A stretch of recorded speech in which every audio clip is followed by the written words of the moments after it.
Hey up. Okay, so the live Facebook didn't go very well when it was live, as in when I was speaking, so here I am. Quick summary before I set off back from Leeds. I had an absolutely amazing afternoon here, meeting people from all creeds, all cultures, from all over Yorkshire, all joined together in this one day of a 16-day initiative in which the theme is very definitely there is no excuse for abuse. I spoke to, I don't know, a couple of hundred people or so about the fact that in domestic abuse situations particularly, it's largely the woman who is deemed to be the victim and not the perpetrator. Sometimes, and I think more often than we realise, it is actually the other way around. But the premise of what I was speaking to people about today was quite honestly what's the word I'm looking for? The hidden victims when it comes to domestic and physical, emotional and mental abuse within a family home, and that's the kids. As many of you will know, I firmly believe that it's far, far easier to raise a whole child than it is to mend a broken adult. And to a large degree, you know, I am that child. You know, had I been brought up and a finished object, as it were, as in happy, healthy and whole as a child, I probably wouldn't have got into the trouble that I did.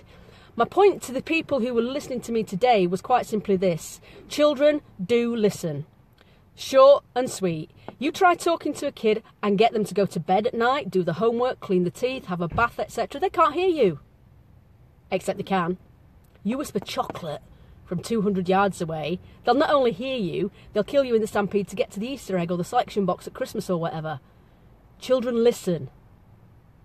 If you're surrounded by small people in your lives, in the home, or they're around people in other homes who possibly are not as gentle, shall we say, as they should be, kids are listening. They're listening. They're born blank canvases. We're born as a blank canvas. We grow up to what we know. We're born with two innate abilities we're born with. We're born with the ability to be afraid of falling, which would indicate heights. We're born with the ability to be afraid of being startled, which would indicate loud noises, and so on. When a child is in a situation where they are witness to, whether they just hear it and imagine the pictures to what they can hear, or whether they actually physically witness domestic abuse in action, these self-same children will remember. Children not only listen, they remember, and they might not always remember what was said, remember what was done, to who, by who, but they will remember how it made them feel.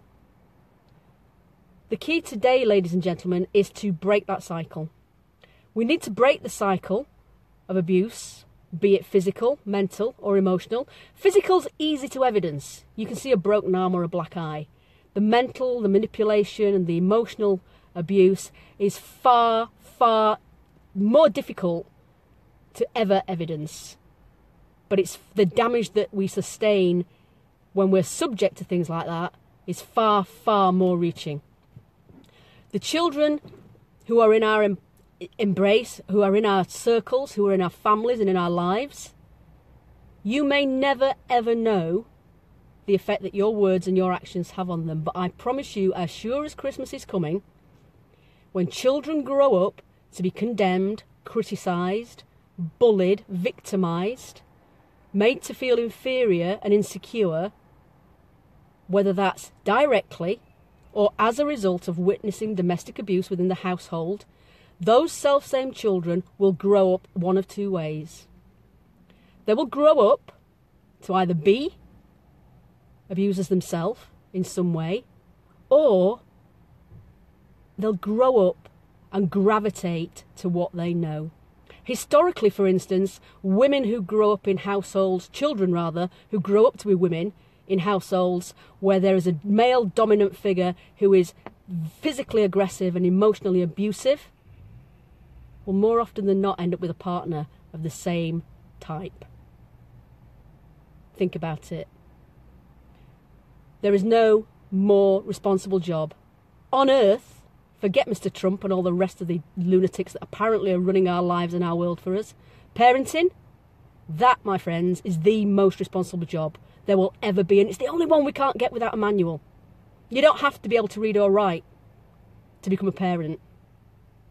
What you do have to have is compassion and kindness and understanding.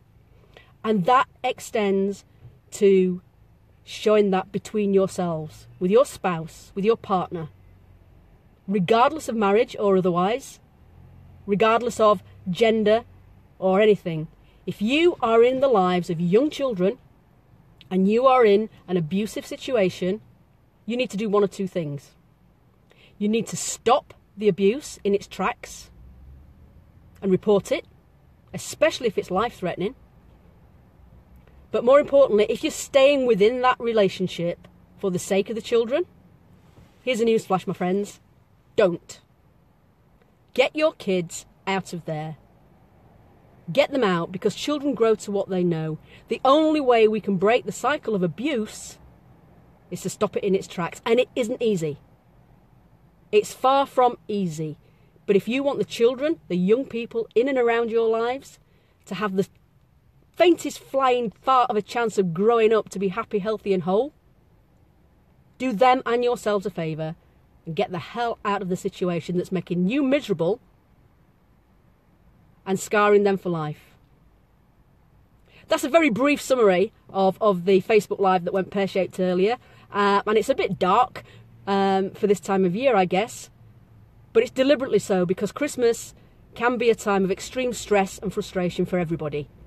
And when we are naturally inclined to be, shall we say, a little more overindulgent at Christmas, and or become intertwined with too many hours in the day syndrome, we forget about the kids.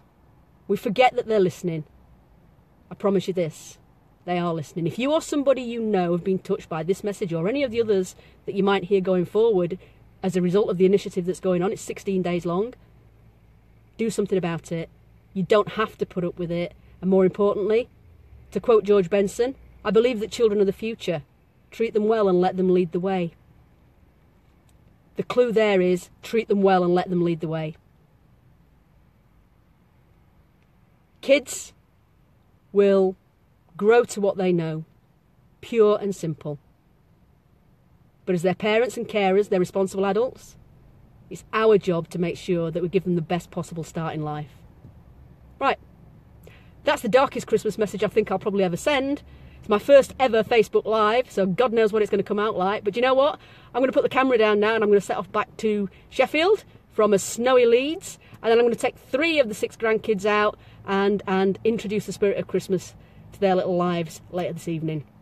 Take care, my friends. I'll see you soon. Be gentle with me. Bye.